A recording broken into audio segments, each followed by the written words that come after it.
नमस्कार दोस्तों, स्वागत है आप सभी का online at offer city YouTube channel से। दोस्तों, आप सभी जानते हैं किसी भर्ती संबंधी कोई भी सूचना होती है आप सभी को online at offer city channel के माध्यम से दी जाती है।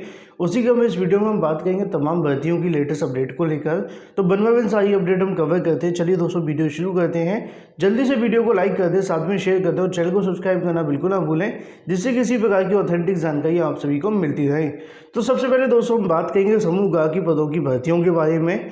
भर्ती के प्रस्ताव को मंजूरी दी गई है सीएम योगी जी के माध्यम से, लेकिन वहीं दूसरी तरफ बात करें 50,000 पदों पर आने वाली समूह ग की भर्तियों को लेकर मामला काफ़ी लंबे समय से लटका हुआ है। इसको लेकर भी अध्यक्ष का बड़ा बयान देखने के लिए मिला है। उसी का मैं आप सभी को यहाँ पे देखने के लिए मिलेगा। अगर हम बात करें नगर निकायों में समूह ग के पदों की जल्द भर्ती की तैयारी देखने के लिए मिलेगी।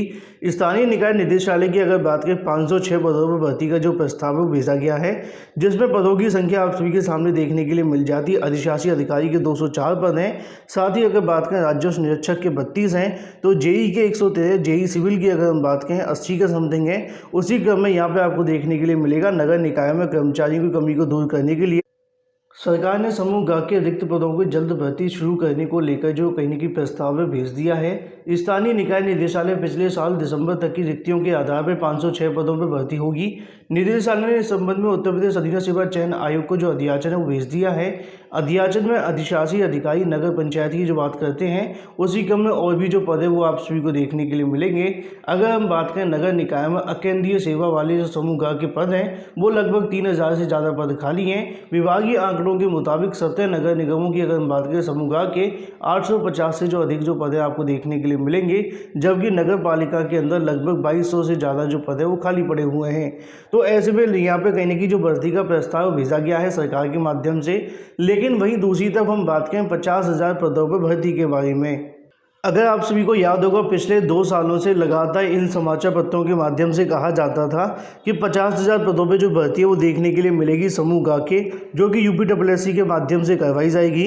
उत्तर प्रदेश अधीनस्थ सेवा चयन आयोग की तमाम कोशिशों के बावजूद भी नहीं शुरू करा पा रहा है भर्तियाँ, ऐसा इनका कहना है। लेकिन सच बताऊँ तो मेरा ऐसा मानना है कि यूपीएससी साथ में सरकार खुद नहीं चाहती है कि इन 50,000 पदों पर भर्ती हो। आप लोग वीडियो को ज़्यादा से ज़्यादा अगर शेयर करेंगे तो लोगों को जानकारी मिले। सच बात यह है कि सरकार के मन में सिर्फ इतना है कि पीईटी करवा के छात्रों से यहाँ पे कहने की एक जो स्टार्टिंग होती है ना उसको फंसा लिया जाए, और उसके बाद में 1.5-2 साल तक पीईटी का परिणाम घोषित हो, और उसके बाद कुछ बचा तो भर्ती आ जाएगी, नहीं बचा तो कोई मामला नहीं है।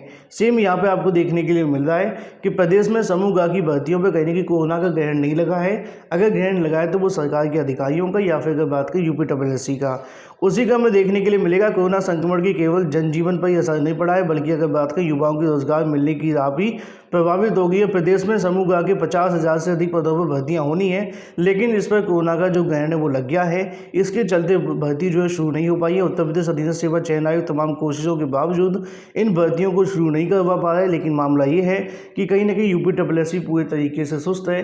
जैसे ही कोरोना को लेकर लॉकडाउन लगता है, सबसे पहले इन्हीं का आयोग बंद हो जाता है। उसी क्रम में अध्यक्ष के माध्यम से बयान भी जारी किया गया। कोरोना के चलते काम प्रभावित हुआ है, इसके बाद भी आयोग अपना काम कर रहा है, ऐसा इनका कहना है। प्रारंभिक अर्हता परीक्षा के बाद नई भर्तियों का जो काम है वो शुरू होगा। कहीं ना कहीं यहाँ पर प्रारंभिक अर्हता परीक्षा को भी रद्द कर दिया जाए, तभी नई भर्तियों का जो काम है वो हो पाए। क्योंकि यहाँ पे आप सभी के सामने देखने के लिए मिल जाएगा कि भर्ती के लिए लगभग आप सभी के पास में 6 से 8 महीने चाहिए, और 6 से 8 महीने चुनाव के अंदर भी हैं। कोरोना संक्रमण थमने के बाद यदि भर्ती प्रक्रिया शुरू हुई तो कम से कम 6 से 8 महीने लग जाएंगे।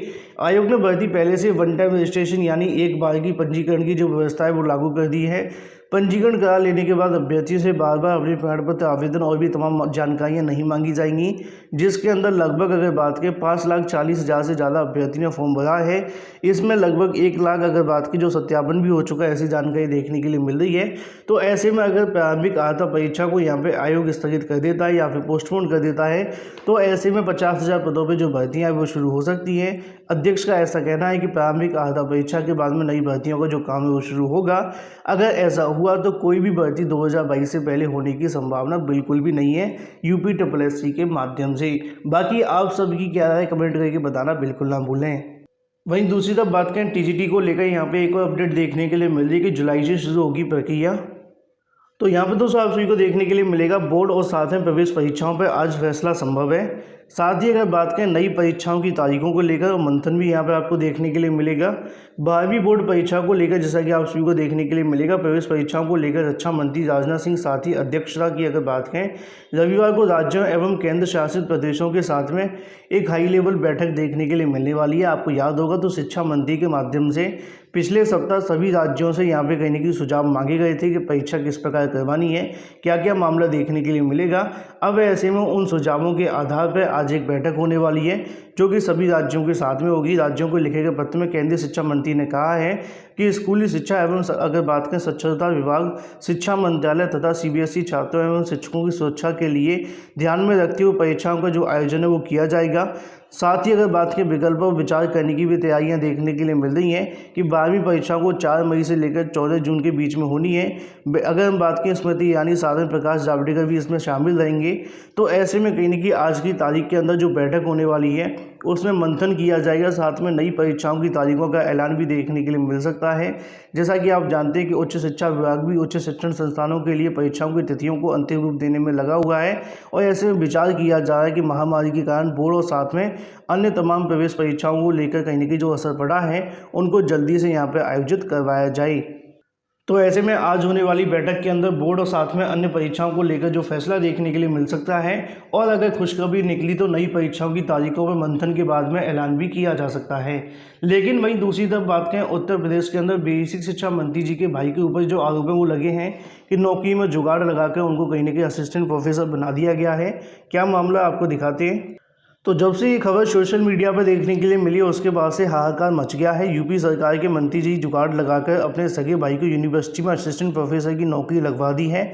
आपदा के समय भी अवसर पाकर मंत्री जी ने अपने भाई को आत्मनिर्भर बना दिया है। ऐसा मेरा नहीं, ऐसा पंकज झा जी का कहना है। उनके माध्यम से ट्विटर हैंडल पर ट्वीट करके जानकारी दी गई है।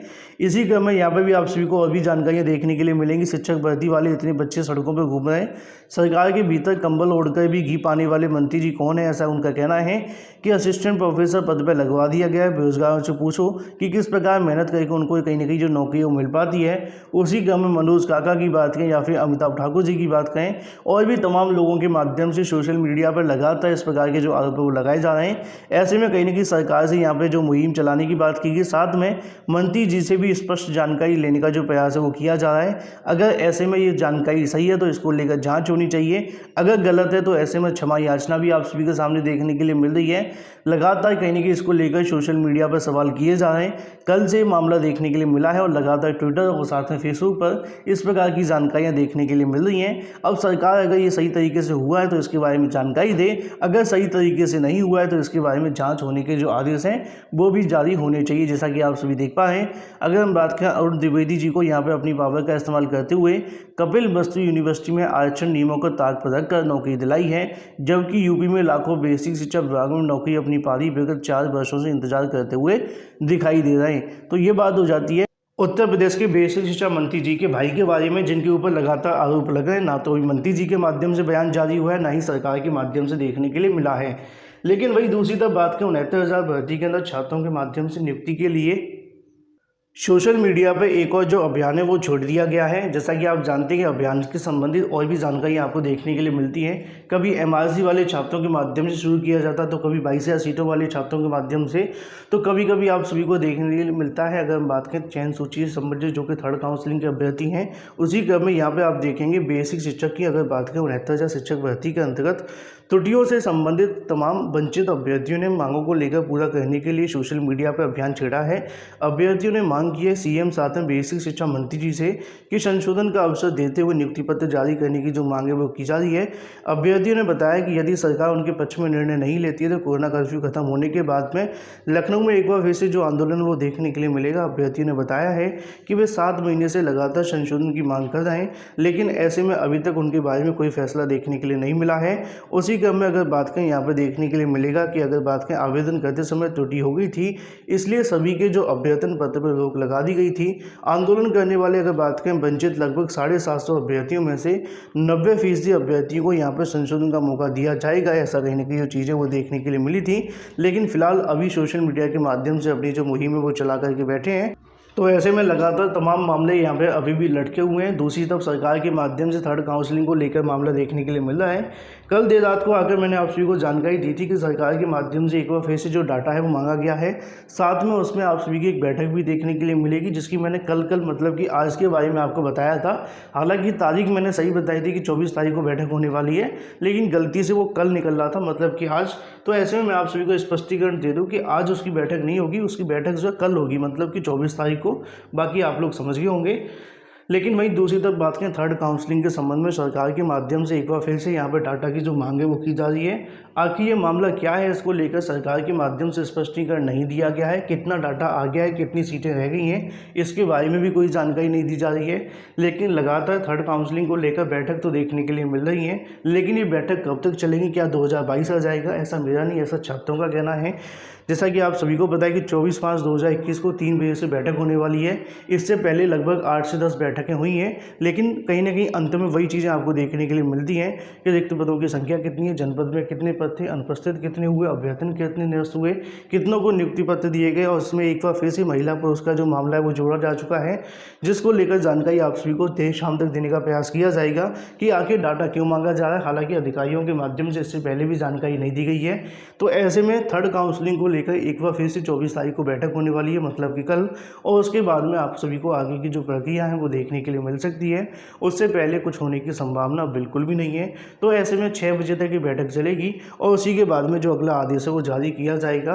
अगर डाटा मिल जाता है तो उसके बाद जो भी होगा वो आप सभी को देखने के लिए मिल जाएगा। तो ऐसे में कहीं ना कहीं छात्रों के साथ में अन्याय तो देखने के लिए मिल रहा है। बार बार या तो बीएसए की गलती है, सचिव की गलती है, या पूरे शासन तंत्र की गलती है, वो डाटा इकट्ठा नहीं कर पा रहे हैं। तो ऐसे में इंतजार करिए, जो भी अपडेट होगी आप सभी को दे दी जाएगी। फिलहाल इस वीडियो के माध्यम से thank you for watching this video.